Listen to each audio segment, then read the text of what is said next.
Okay. Good evening, everyone. My name is Alana Austin, and I am so excited to be announcing our visiting artist, Althea Murphy-Price, tonight. Althea began her studies receiving a Bachelor of Arts at Spelman College and received her Master of Arts in Printmaking and Painting from Purdue, and then a Master of Fine Arts at Tyler School of Art at Temple University. She currently is a professor of art at the University of Tennessee in Knoxville. Her work is explored through 2- and 3-dimensional imagery and takes an alternative approach to traditional mediums of drawing, sculpture, and printmaking. Althea's imagery touches on social implications of beauty related to female identity, women, and culture. She has been in exhibitions worldwide with international exhibitions in the likes of Spain, China, Japan, Italy, and Sweden. Please give a warm welcome for Althea. Hello, thank you. Thank you so much, Alana. Welcome. Hello, thank you for joining me this evening. I'm really grateful to have been given this opportunity. So thank you, Alana, for the wonderful introduction. Also, thank you to all the organizers and orchestrating this, including Melanie Yazzie, whom I respect and admire quite a bit. I'd also like to thank the graduate students that I've met with over the last couple of days, today and yesterday. Thank you for sharing your work with me. Thank you for allowing me into your studio, for being brave. It takes a certain amount of courageousness to be an artist, so thank you. I was just going to begin, and I know you don't see any image up just yet, but it's just because I want to talk to you first. And sometimes my presentation will kind of go in and out of these blank screens, just so that you know. But this is a special talk for me. I've talked to a lot of universities over the years, and I've had these opportunities to share, but this is unique and special for me because I grew up in Boulder. And so this is really like a homecoming for me. I feel a little like stirred by it in an odd way, because this, like, I guess, virtual homecoming, I might say. Homecomings are this great way to revisit your former self, to put yourself back in a place where you started, and to acknowledge where you've been and how much it has influenced you. And so in preparing this talk, I found myself oftentimes thinking about how much my experiences, my childhood experiences, really have been influenced and shaped by growing up here in Boulder. So in my work, I like to think of myself as speaking from a marginalized voice or underrepresented perspective. And when thinking about my experience growing up, this is a place or a perspective that I felt a lot in the classroom. And so that's a large part of what I'd like to share with you and talk with you about today are those feelings of discomfort and unfamiliarity in the studio practice, and how I've tried to overcome that. Through searching and investigating approach in my own studio. So I just want to begin, though, by talking to you and sharing with you some of what I have currently going on right now. I'm participating in 2 different exhibits, one at the Kent State University Museum of Art and the other at the High Point Center for Printmaking in Minneapolis. And I want to share these current shows because they thematically speak largely to my work. And I'm interested in the role that appearance plays in self-definition. And I approach this from the topics of beauty, representation, and its relationship to Black women. And so my work has oftentimes meandered in and out of a lot of different types of approaches. But I consider the work I'm going to share with you these intersecting bodies of lithography, screen printing, so printmaking methods, sculpture, and photography of recent. And so the exhibit that I'm showing you here is the exhibit at Kent State Museum of Art, and this exhibit is entitled Textures, the history and art of Black hair. And this is a really large group exhibition. It's beautifully curated by Joseph Underwood and Tamika Ellington. And what they've done is they've put together these really beautiful narratives involving hair texture, predominantly of people of the African diaspora. And there's about everything in this collection, as I understand it, from collections of hair combs and products by the historical pioneer Willie Morrow. He is the inventor of the jerry curl and the Afro pick. That paired with photos from James Van Der Zee to even more contemporary photographic work of Lorna Simpson. You can see her work in the back there. My work is to the left of that figure there. And here is my work installed in that gallery there as well. Next to Devin Elijah's work, I believe. I don't know all the work in the exhibit. So another exhibit I'm participating in currently is this one, A Contemporary Black Matriarchal Lineage in Printmaking. And it has been curated by, Tanika Word and Delita Martin, and they are the women of the Black Women Printmakers. And this is just I feel so fortunate to participate in this conversation with other women of color in my shared medium. It just seems like just such a unique experience for me. It's one of the first experiences. I'm sharing these two pieces. This is a detail of what's called sharp objects. This is a screen printed piece paper, and I'm also sharing this piece here, which is entitled Crowns. It's also screen printed and collaged. And finally, the last thing I'd like to share with you that is, last year I had two significant solo exhibitions that I'm probably going to reference quite a bit here. This is that larger piece, Crowns. And one of those exhibits that I felt fortunate to participate in was here in Knoxville, Tennessee, where I reside, at the Kindoro Marble Building. And it was an exhibit that was hosted and presented by the TriStar Arts, TriStar Arts, who has done this incredible job in supporting artists throughout the state of Tennessee, and also in collaboration with the Aslan Foundation. And so this was a small exhibit, but I felt like it was a real exciting one for me.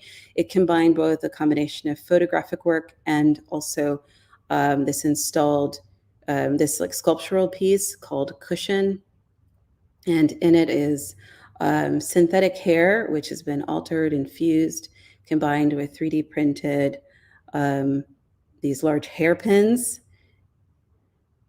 and a series of these are my most recent photographic works that I tend to think about as also equally sculptural works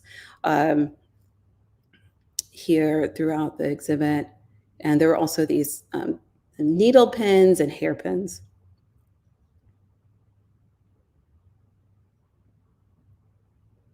So there's another one.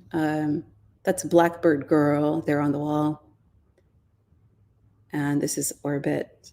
And I'm going to come back and cycle back around to talk more about this work and this most recent body of work and textualize it. So, so I believe that one's artwork is a reflection of how we see the world and the versatility to which we approach it. And so I always like to show some images from the studio in my workspace, because I think of this as a really kind of important to talk about kind of the genesis of the work for me, because so much of my work comes from this act of exploration, which I think of as the process of searching. So as Alana's already mentioned to you, that I teach at the University of Tennessee, and I teach printmaking in the printmaking area with two great colleagues, Koichi Yamamoto and Bove Lyons. And we all have our very own unique way of not just making work, but also thinking about the medium of print. And when I began as an undergraduate student in college in Atlanta, I really didn't even know what printmaking was. And luckily, if it had not been for required classes, I would have never taken it. But what I love so much now about printmaking is what also allows me the comfort and versatility to explore outside of it. What I loved about printmaking that I found was that it was this incredible versatile medium rooted in history of technology, and these different technical approaches were also, but it has these different technical approaches, excuse me, but also this really different and conceptual constructs as well that that can inform one's making. And so let me just go through some of these. So I think for me of the making and the searching process is completely intertwined with the exploration, the searching. I feel oftentimes like I'm collecting in my work. And I work from object. I work from representational objects. And from these objects, I try to alter and filter them into another form of its own representation. So, I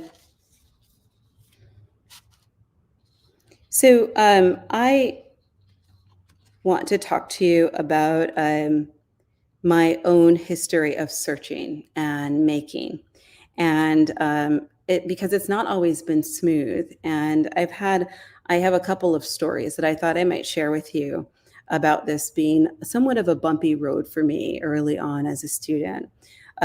These particular stories are for these graduate students out there, or soon to be graduate students.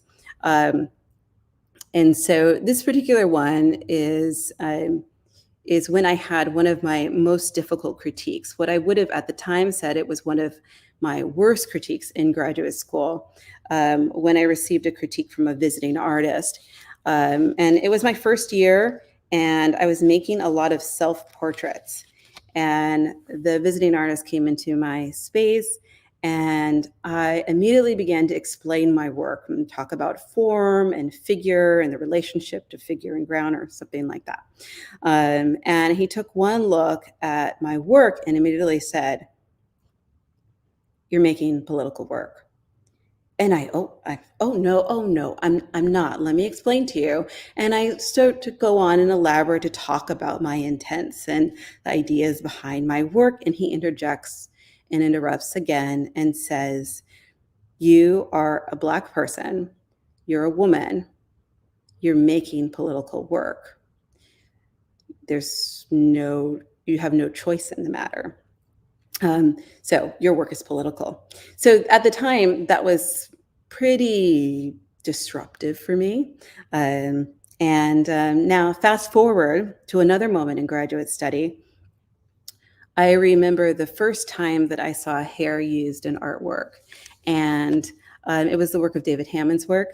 And from that, I was completely inspired to use hair, not because this is like really cool medium, but I found it profoundly resonated with me, both personally, culturally, artistically, and I began looking at other artists' work, such as Sonia Clark, Alison Saar, Leslie Dill.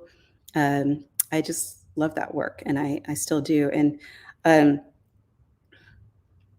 But I was studying in a program at the time that was focused in painting and drawing and printmaking. And so it felt a little bit of out of bounds in order for me to pursue fibers, for instance, and to take a fibers class. And so I got up the courage to try and ask and speak to one of the professors in fibers to talk about taking a class. And with sincere hesitation, she looked at me and she told me that probably taking a fibers class was not a good idea as a printmaker because it would be far too difficult for me to translate it. So you see here, this was my problem, and that in both instances, I felt hemmed by these identity labels, one as a Black woman, the other as a printmaker. And I remained in this holding pattern for a while, questioning, what should my work look like? What should it say? And who should it appeal to? It was later that I came to realize that these critiques, these labels that I felt so imposed by, were actually revealing to me a much needed perspective that I was missing. What I thought of as my worst critique quite possibly was one of my best critiques. And it made me more aware of the role that a different perspective could play and inform my work.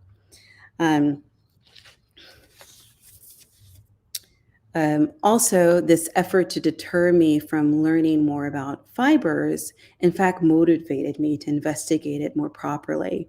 And I soon began experimenting in lots of different ways. And I'm going to show you, and none of this is necessarily chronological, but a lot of the experiments, early experiments that I began doing with this new medium, this new fiber, which is hair. So this is hair that is screen printed on. I went on to creating hat-like forms, structures. This is called dunce cap, which was both wool felted with synthetic hair.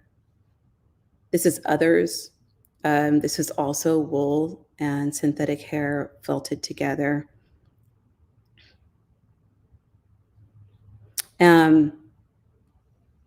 And so here I'm experimenting in all of these instances, I'm experimenting with store-bought human and synthetic hair, as I still do today.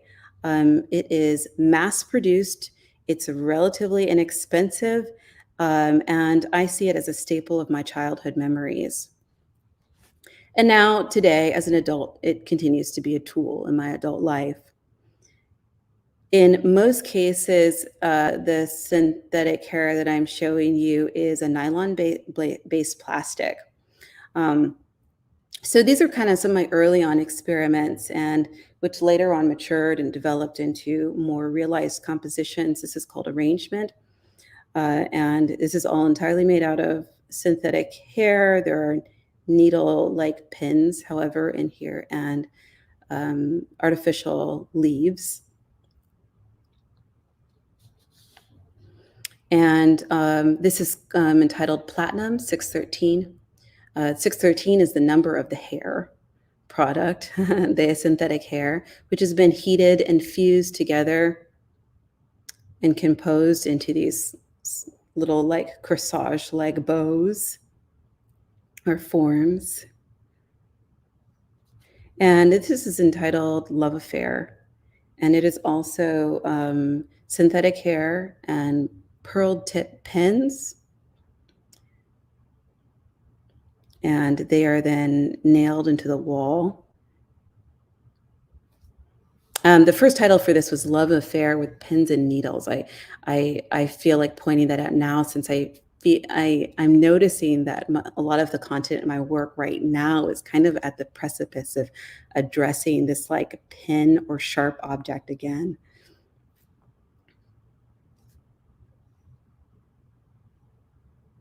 So why this is a staple of my childhood, from the age of about 9, I began wearing braids and hair extensions.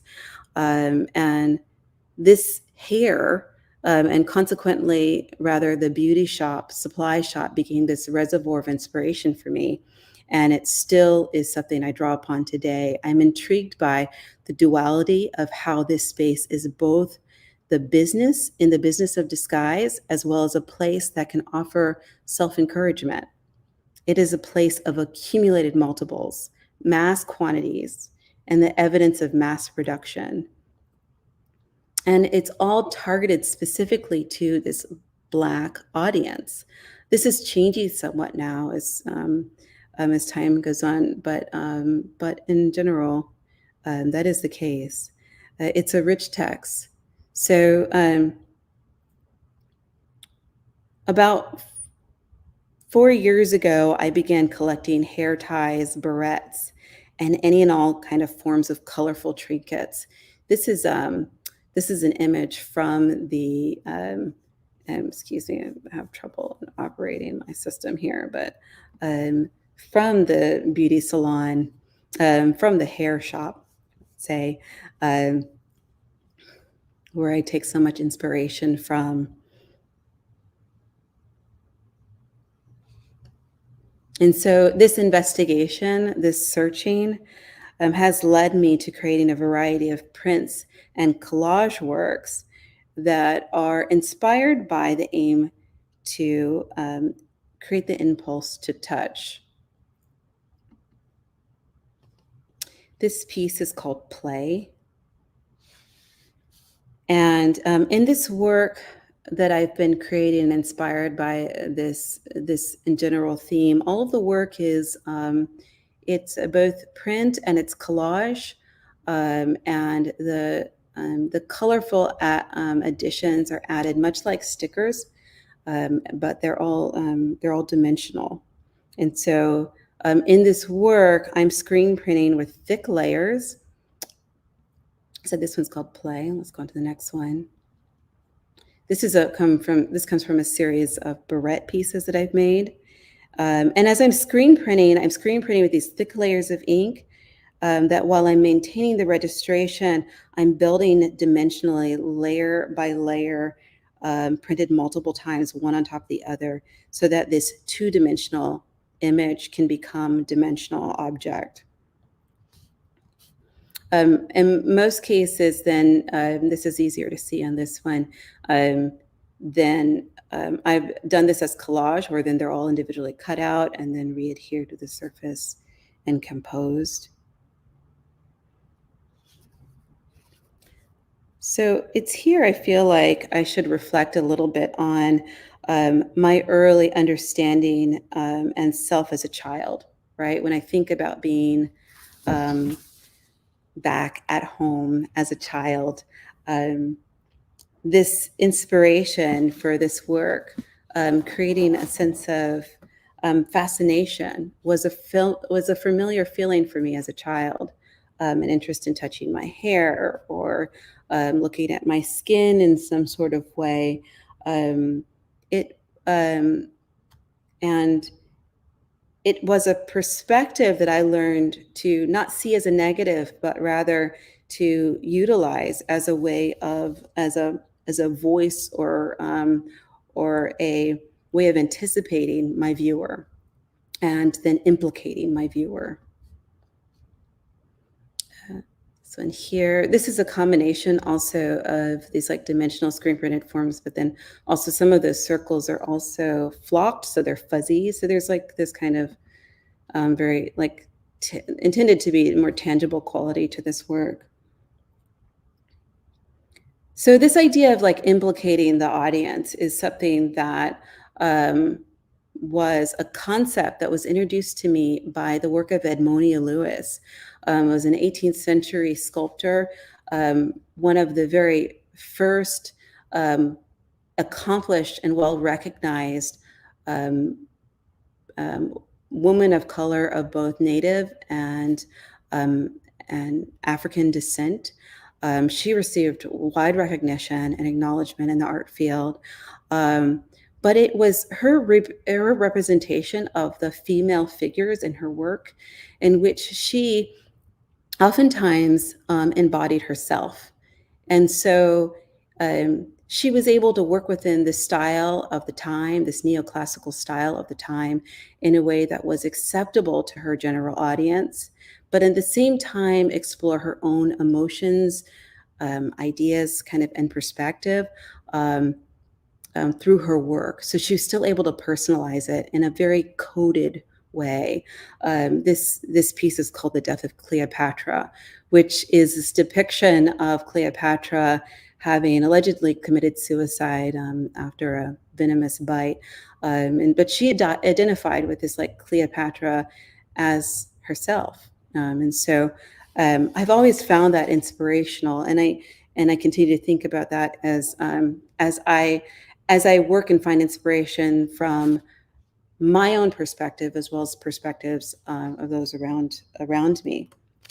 So this next work is a series of prints. These are lithographic prints, and these are made using hair, and with this interest in communicating the fascination here as an allure, right, for what is represented in the hair.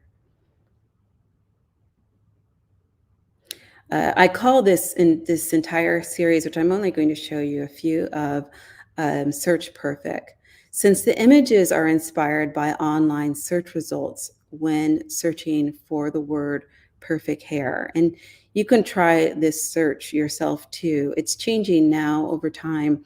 But if you were to Google perfect hair, perfect nails, perfect face, perfect skin, you'll see in Google Images, it generates a certain representation. It generates, for the most part, the majority is the results of white women with similar blonde or brunette, straight, silky, and flowing hair. And it reveals the truth behind our collective taste. And I take interest in my own personal fascination at times, and even admiration that I experience when I'm looking at these images. So people oftentimes, they want to know how this work is created, and we can talk about that maybe in the questions set of the presentation.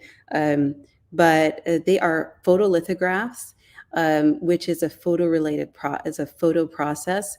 But I am using the actual hair to create the images through using chemistry, but much like might think of like a cyanotype is similar. Is a way to describe that process. And finally, another method in my own making, which is a series of what I call hair rugs. This piece is called In Her Place. And this piece was exhibited in the large solo exhibit I had at the Huntsville Museum of Art last year in Alabama. And so I might be referencing a few other pieces from this show. But these are created using lace patterns, which are then sifted, which then I sift hair clippings through those lace patterns to create these arrangements. The clippings are hand cut, and they're not adhered to the floor or the pedestal. So they're left to be altered or influenced by the viewers and audience around them. This is called a What Remains. And this is probably one of the larger pieces that I made. This is 6 by 7 feet. No, that's not right. 6 by 8 feet about. This piece was exhibited at the Knoxville Museum of Art, and it was one of actually 2 pieces. But this is human hair that has been clipped. It's still store-bought. When I first started doing all of this work, I was only and strictly using synthetic hair because I loved the idea and the thought of this being this deceptive material. So here's an example of one of those installs. And this is, as you can see, like this big piece of cloth is simply a tablecloth, right? A lace tablecloth. And I began using Victorian lace initially in doing this project. And the last piece, this is called A Sweet Thought.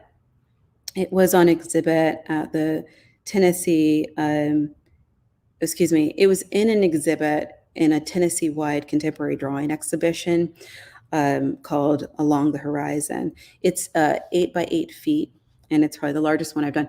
And it combines both hair, human hair, and sugar. So I'm working in these different ways, and Some of the work I address more formal qualities than others, and sometimes that's evident that this searching that I'm doing intersects in a lot of unusual ways. While much of the work that I showed you earlier was a lot about over embellishment, this work is about quite the opposite. It's about the message that is that lies in what's absent. So on the topic of experimenting, versatility, and replication. In this past summer, I was one artist of 4 or 5, I think, other artist participants that participated in a residency at the Brandywine Workshop in Philadelphia. And this residency, in response to the COVID pandemic, wasn't able to meet in person and met virtually. So I was able to work with this master printer, Alexis Nutini, who runs Dos Tres Press. And he's known for creating these very impressive wood cuts using a CNC router. And so I was able to give him images from prints that I had created, and he was able to translate that into this digital medium to create these wood carved blocks. And so this was a lot of fun and exciting for me to see. And I've been exploring this automative process. So excuse me, I'm sorry, I'm kind of lost my place here. I discovered I actually, while I was living in Philadelphia some time ago, I discovered the Brandywine Workshop, and the Brandywine Workshop in Philadelphia is one of only very few historically Black print shops, and so it was exciting to be part of this because of its, not only because of its history, but also kind of its role it played in my own education, and really feeling like I found a home, or feeling like I found a place. So let me show you some other work from this. So these blocks have generated this series of prints. Alexis Nutini, the master printer, he experimented in a lot of different ways to render what was, we came up with two editions. One is a variable edition, which I just recently exhibited, much like this, and one that was a smaller more formal edition. So that's been exciting to participate in. But nearly concurrent with this project, I began working in another form of digital approach. I've begun working in 3D modeling. So it's been about 2 years ago that I began learning about 3D modeling and printing. 3D printing is this additive process. It's built layer by layer. And just as a kind of a side note, 3D printing was first referred to as stereolithography. So I like that its origins, again, are in this medium that I'm familiar with. Its English translation of stereo is a transfer of data, but its Greek translation of stereo is hard. And we know lithography to be this printmaking process that relies on printing from a flat surface. So I love this interplay of the two-dimensional to the three-dimensional again. And also the advancements of this, like, as technology. And we tend to think about 3D printing as a very new approach, but really in this long line of print history, it's new, but it's not as new as we might think about it as. It's accessible now. So this piece that I'm sharing with you here, this is called Counter. And this piece was also on exhibit at the Huntsville Museum of Art. and it consists of over 125 individually 3D printed objects. And it's on display on this shiny white reflective surface.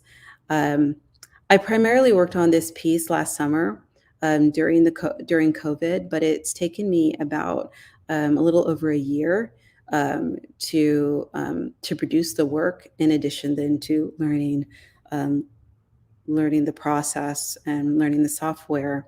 My interest in this form of working was pretty immediate. I think it's clear that there's a relationship to the commercial industry. The 3D prints themselves are made from plastics, primarily the same material, a similar material to that of the synthetic hair that I've worked with for so many years. And two, it's obvious from my collages that I enjoy this translation of the flat to the dimensional objects. So I wanted to share with you some of the, much like my studio shots, kind of the trial and error, because I think that's what unifies all of us, is the attempts that we make to work and to explore and work through. And this is a large part of my searching. So, printmaking has this like great aspect of the print, and you pull the print and it reveals itself. And I think all processes that are designed and originated in this work replication also always have that similar like reveal, might say magic as well associated with that. And so these are prints of that reveal, but then there's like lots of trial and errors too. So lots of mishaps that happen. The forms that you see here are all open source files. So that's like a mistake, of course. And what I mean by open source files, that these are, I'm working largely from these shared files that are created by other 3D modelers that you find online. And there are sites that you can go to and search through tons of digital files. And it's appropriation, really, right? So sometimes I alter them, sometimes I don't alter them. But this use of searching and using this space of online has become for me another implement to my practice. Much like the Search Perfect series that I shared with you earlier, it allows me to use the search engine to generate word associations. So I might search the word like power and see the Afro pick, right? Or sturdy or silence as some examples. And so I can then adopt these forms and that meaning as well. This is one of my first versions and presentations of this work when I exhibited at Auburn University 2 years ago. And I displayed these in 3 different groupings, which I consider these toolkits. So you have this bouquet of satellite dishes. You have pills. Pills made to look like child's hair barrettes and hair ties. You have combs paired with surgical pliers. We carry around our own survival kits, and these kits are for mothers, for children, and for women. This has now become a part of a much larger project. I've just recently acquired support to create this fictional lab-like setting for this work that is a lab-like setting for study and observation.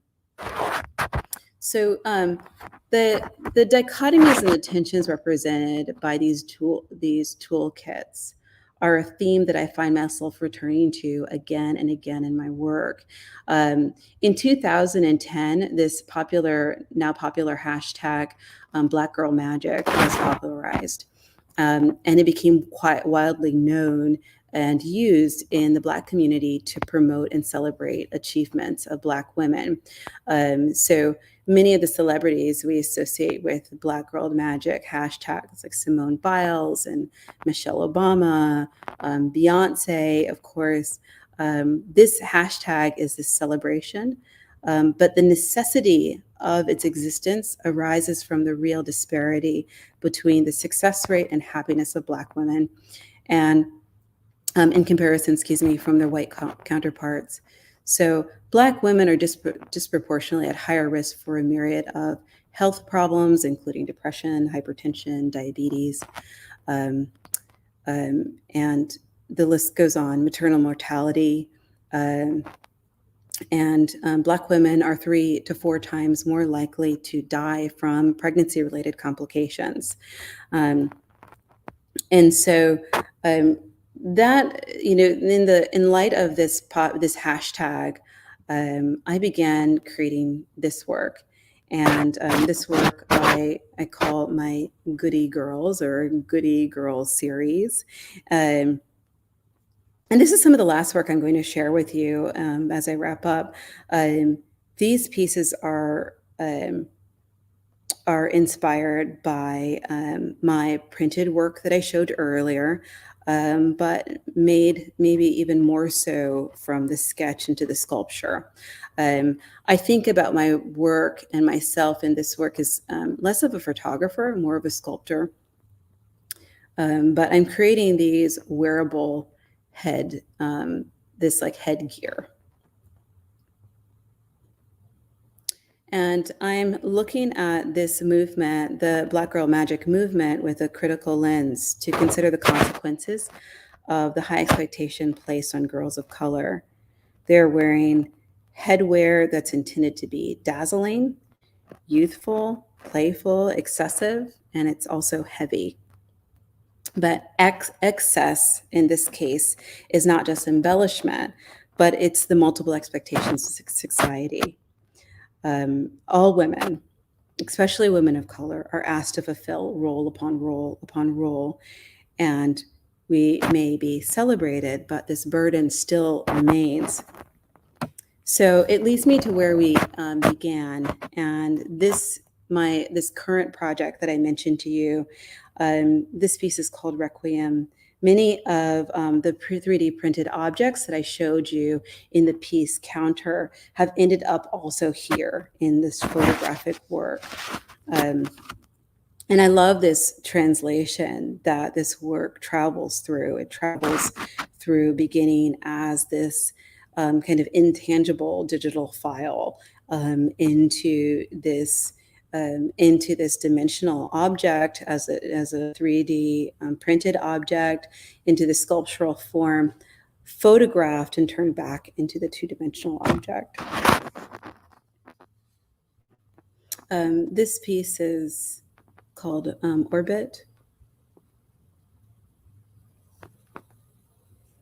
And so this work, I feel the need to talk a bit about my personal life and kind of some of the truths, to reveal some of the truths behind my making, because I'm a mother, and I think it's worth talking about. I think I wish sometimes I'd hear us talk about it more, because I think this work is a direct reflection of this transition. Well, I guess this transition, I might say, in my work as photographic of me adapting in the studio as an artist and a mother.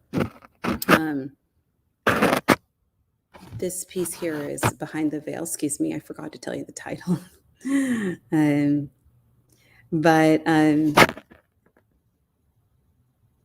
we go. This piece is called Blackbird Girl, and it's a series of wings, butterflies, cages. All of these are surrounded by these flowers, this like a garden-like space.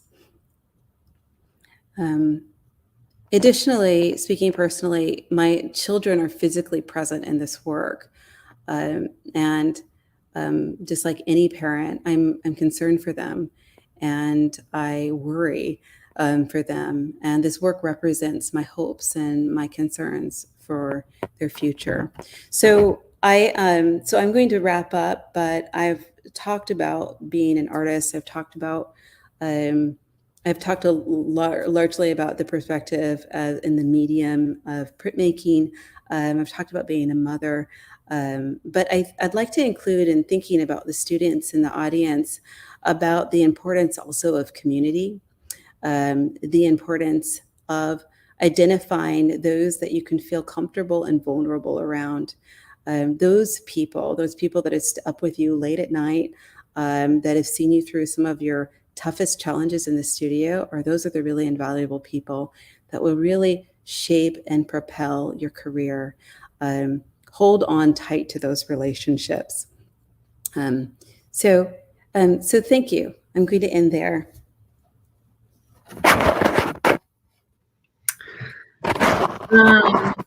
Okay.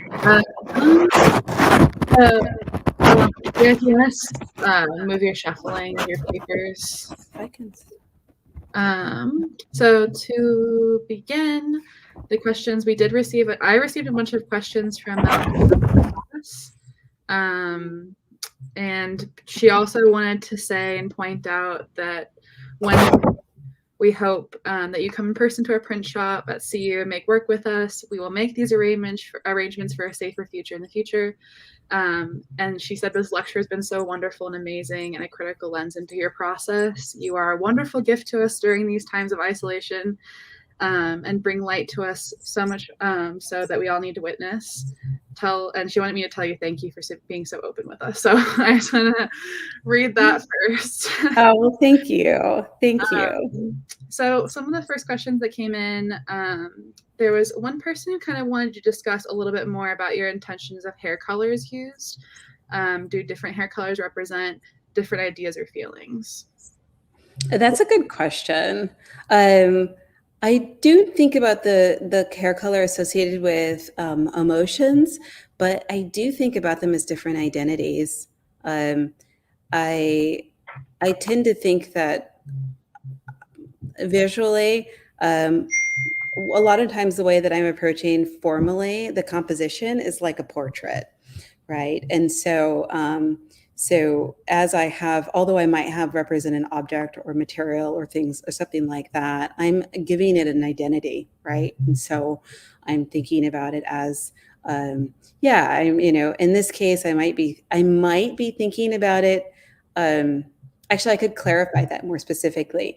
Early on, when I started to work with hair, particularly in those floor rug pieces, I thought about this as like, okay, this is a brunette, this is a blonde, this is. As I worked with it more structurally, it wasn't that at all. It's just color and form, and the presence that the material itself could provide. So. Yeah, and then talking about, because you kind of mentioned the lace pieces again, another question was, is there any significance to the type of lace that you use in those pieces, and also discussing more about the use of sugar that you talked about? Mm-hmm. Yeah, sugar. I felt challenged with that. That work is work that I feel like I've been doing for some time. And I have been asked to reinstall the pieces, and over time, the work has kind of begged for me to mean something different. And so in that time, I really wanted to express desire that I associate, that is really kind of, I think, a large part of how I'm thinking about the as part of another part of the content that just didn't communicate. And so maybe not desire, more like disgust, right? Or like discomfort. And so in that part of it, I was like, kind of like didn't feel fulfilled with. And so I started, so sugar was really more of, in the light of my presentation, talking about experimenting, it was more of an experiment. But it does, quite a bit, I've enjoyed the kind of, the softness that it provides in terms of light and kind of diffusing the material in a way. And so it has had its own formal qualities that I enjoy quite a bit. But I did, I was interested in just trying to find other material that I felt like could also be expressive.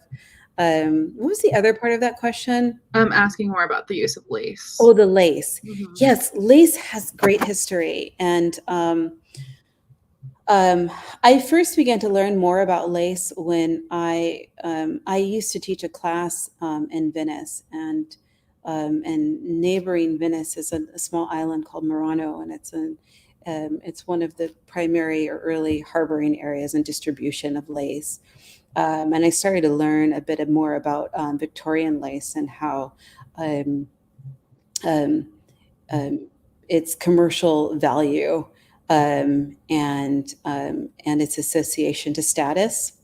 And so in using the lace, not to kind of like, I want people to interpret it, but in using the lace, for me, the lace was, it's a stencil, right? And what does a stencil do? It creates a barrier, and it's a mechanism of control, right? And so allowing these hair clippings to like sift through that structure, right? And to be a impression, or if not a reflection um, of of the gaps, of the missing areas, was something that just, it was kind of behind that, motivated behind that. That work was first intended to be installed in a salon as decoration on the floor, which never quite happened. It was a proposal that never quite happened. Um, um, but the lace is really, my point is, the lace is really important. It's just not in the piece. You don't see it, right? Yeah. When I haven't, sorry, I have like so many different questions that are coming from different places. No, that's good. Another question was, when you were a student, did you best navigate how did you best navigate working with difficult people in academia, to kind of steer away from talking about hair so much? And the other question that followed up was, how can we keep going when things are very tough for students of color? Mm-hmm. Well, you have to keep going, because they're not going to be made easier unless there are people like you there. And so, so I say, like, fuel on, and if it's difficult, it won't stay that way. Being a student is tough. It's hard. It's asking you to juggle a lot of things, and particularly being an art student, being a graduate student, it's like constantly challenging you to self-analyze. So that's hard. It doesn't matter. It doesn't matter whether or not you do that as an underrepresented. Well, it does make it more. It could make it a little more difficult, but it's still tough, right? Unrepresented or not. And so, that's something that, and I didn't say the end of my talk, but intended to, that is the one thing that does connect us and bind us, is trial and error, failures and challenges. Those are the things that that make those around you that are also experiencing that, your peers, right? I'm not answering the question. What's the other question is, it was about difficulty in academia. Difficulty in academia. Mm-hmm. Yeah. Well, I think that's tough, because I don't think that everybody's experience is different. And so much of art making has so many things to do with how we interpret, listen, hear, and communicate. And that can create a real hurdle in receiving feedback too. This is in part why I shared my little story about my graduate studies, because what I always tell my graduate students is, when I was in graduate school, I cried nearly at least once a week, because it was hard, and and at least in my first program. But it's different for everyone, and sometimes that hurdle in communicating can really quickly isolate. Can not just and I'm saying in not just the context of receiving feedback, right, but also communicating and responding to your work. So it's hard when something's personal not to be. And I'm not saying to the person that asks us that they're being defensive in any sort of way, but it's hard not to be. and to carry that with us. And that's the difficulty. That's the fear, is if you hold it with you for too long, then it drags you down. It doesn't drag the other person down, it drags you down. I think in general, I mean, I'm talking about this kind of like more metaphorically, but I think in general that um, instructors for the most always have good intentions. That's why they do what they do, right? And do genuinely seek um, to mentor or to guide. And so if that person is not doing that for you and you find difficulties in that, then find the next person that does. And sometimes it can be surprising, where that can come from. But they are around you that do care, right? Or will try to make it easier. But it, yeah. All right. And then another question was, in terms of your work with the hashtag Black Girl Power, that work seems to have an element of heaviness, but also protection. Did that inform your pieces as well? Yeah, that's a great question.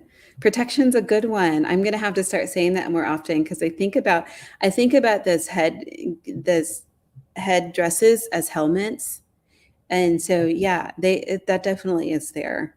And it is both heavy and light, because those colorful, colorful accessories are like, we're attracted to them, right? Like there's a reason why we, want to wear them, because they're fun, right? And they're lighthearted and they're playful. And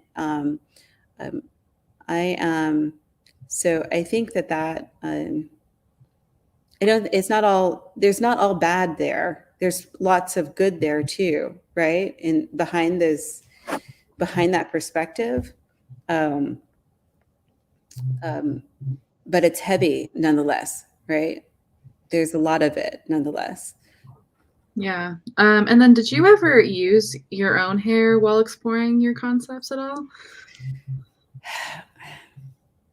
It's funny that I have to think about it. Yes, I did. But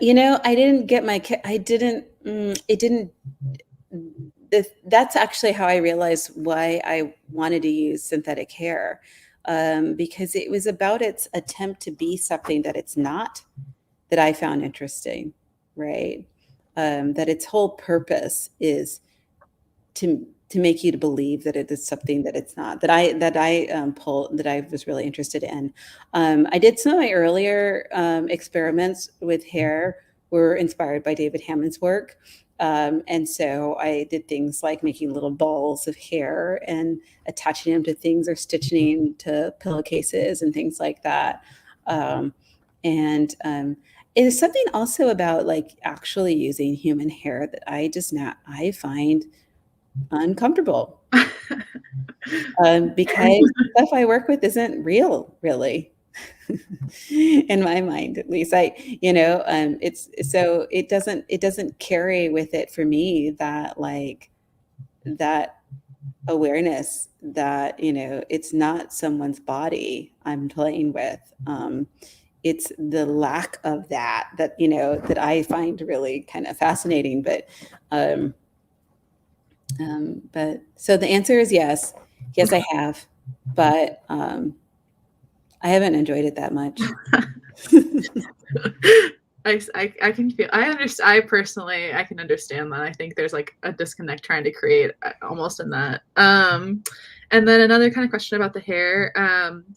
For the hair clip screen prints, did you use a certain mesh number or allow more ink to pass through? Do you know how many runs it took to get you the buildup you want? Kind of talking about more about your process about screen printing. Mm-hmm. Yeah, the screen printing, the runs are somewhere between, well, this will seem like not that many, 12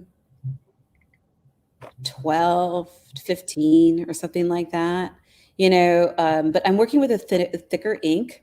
I'm working with a thicker ink, so that what it's putting down, so to speak, is takes up a little bit more weight. And so it can build more quickly. I'm experimenting with those materials right now too. What I've been using are plastisols, and I just don't want to work with them as much anymore. But they're oil-based inks, and so I'm working with them in small quantities, so it hasn't been too challenging. But nonetheless, I want to try to switch that. And the runs, and what was the other question? The runs, and then how long it took to build up, and like your mesh number on your screen, if you even know. Oh, yeah, I am using a lower mesh count. Okay. Yeah, 110. Oh wow, that's really low. Mm-hmm. And then someone else had a question, kind of technical, about did you have to teach yourself about like fabrication like tools and digital fabrication, like your 3D printing kind of stuff? I did through lots of online study and just making mistakes. Maybe that's not entirely true. We always learn from people around us, and asking questions. It's always a must.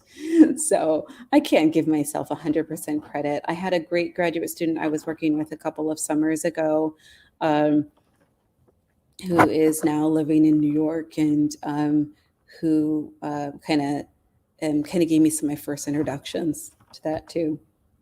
And then would you recommend that printmaking or fine art students more generally learn how to use these tools?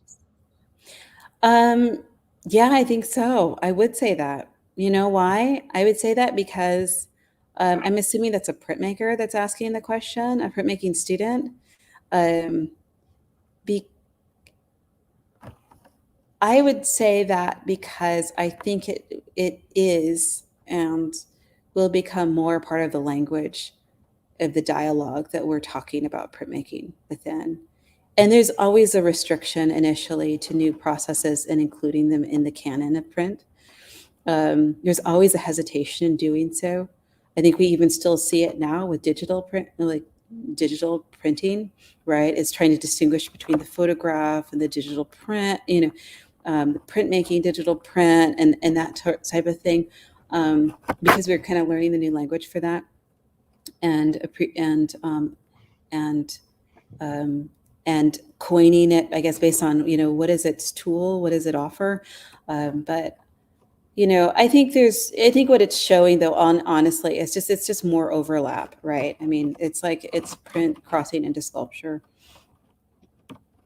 And then kind of going off talking more about those objects, how do real life everyday objects inspire you to create your pieces, and what draws you more to your childhood objects? Kind of asking more about those kind of objects that you're using. And did you start when you were super young? Did I start making? Right.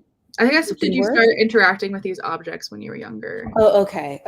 You know what? I so wish I could say yes and tell you which objects those are. I so wish I could. There is some of which those objects are more like kind of generated by memory, but I haven't talked about that much. And I would say there's some like key themes that in the objects I was thinking about, and I'm making this work over the pandemic in the midst of BLM movement, and it's like climbing visibility. And so I definitely was thinking about violence and like kind of fears associated with harm, death, that type of thing. And so so some of the objects are, there was that slide I already showed that like are bullets, right? But they're also like pills too. So I was thinking about mental health, and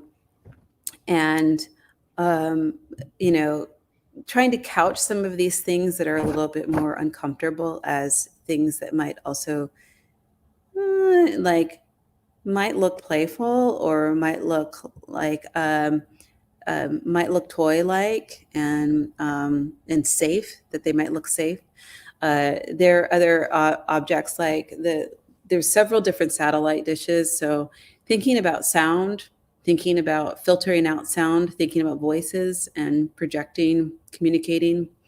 Let me think.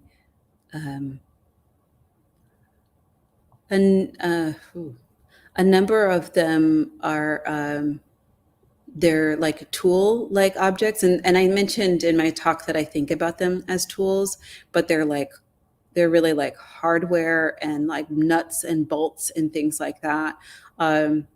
So for me, those are all symbols of building, or at least attempts. Perfect. Well, there's tons more questions that came in from like Yazzy's printmaking class, but since Good we're out of job. time, I know, since we're out of time, I'm just gonna like make them all reach out to you personally. I want to say thank you so much for sharing like such important information, and especially such powerful work in your own research. It is so vital, I think, to our department, our classes, and the overall community of artists that hopefully are all going to watch this. And I just want to say thank you so much again for talking to me. Thank you so much. Yes, thank you. Thank you so much to both you and to everyone that attended. And yeah, thanks for sharing this time with me and giving me this special experience and moment to feel like, in a way, I'm back home. Perfect. Well, I hope you have a really great night. Okay. Thank you so much.